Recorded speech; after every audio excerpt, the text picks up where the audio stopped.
Hello students and viewers, I welcome you in this part of my lecture, and this is the third part of my lecture on agro-ecosystem. I will continue this today again with you all.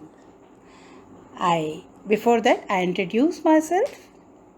Myself Dr. Preeti Mathur, Associate Professor, Department of Zoology, SPC, Government College Ajmer. This is a slide of summary in which the traditional system appears to be sustainable because it imitated the natural system root litter mat, limiting nutrient more available and avoidance of disease. The natural systems agriculture is a new paradigm for food production where nature is mimicked rather than subdued and ignored. Because we are located in native prairie, we look to the prairie as our model for grain crops. As a result, we are investigating the feasibility of perennial polycultures or mixtures of perennial grains. So, viewers, the ecosystem function follows structure. Have identified 4 functional groups in prairie: cool season grasses, warm season grasses, legumes and composites. Has identified perennials in all groups. The cool season grasses, wild ray and perennial wheat, they are cool season grasses. Warm season grasses are bunch grass, which is 3 times higher in protein than corn. And then comes the legumes, that is Fabaceae, Illinios, bundle flower, 38% protein is present in it. And then finally composite, Asteraceae, Maximilian sunflower oil. Now viewers, farming with the wild. Beyond organic, we cannot have healthy farms in a degraded landscape. Quite apart from the problem of drift, whether chemical or genetic, there is the fact of the biodiversity necessary to produce the ecosystem services on which our organic farms depend can only be restored and maintained on an ecosystem level. Christian Menon and Colt. The idea that organic farms are enclaves of purity, that everything within their boundaries is godlike and everything that lies outside their boundaries is evil, is a patch ecology perspective that must be reconsidered. Christian Gold, according to Christian Gold. So identify ecological neighborhoods. How can agriculture fit into them by effectively using an ecosystem services they provide? The microorganisms and soil quality, predators of insect pests, and native pollinators. So, students, here you can see this slide is showing 2 pictures in which Polyculture's Land Institute are shown.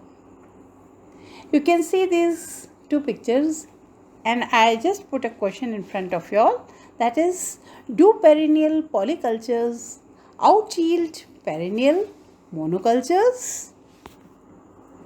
You can reply me. No, perennialization.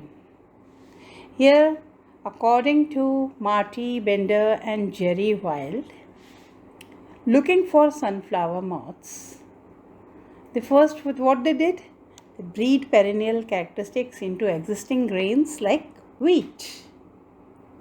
Breed perennial characteristics into existing grains like wheat. So this is the first.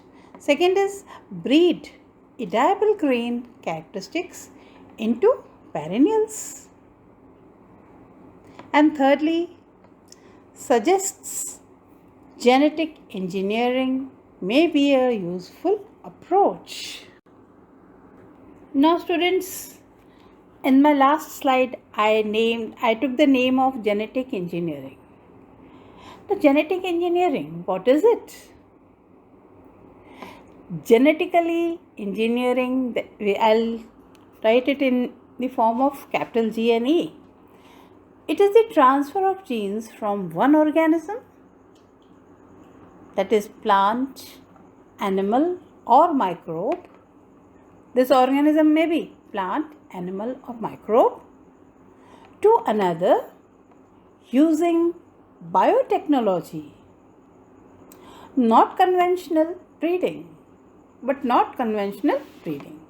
So what is genetic engineering? It is a transfer of genes from one organism, and these organisms may be plant, animal or microbe, to another using biotechnology. Not conventional breeding, but not conventional breeding. Secondly, genetically modified organism, GMO, is a term that is somewhat misleading, since the process of plant adaptation or conventional breeding can be a genetic modification. And lastly, the transgenic.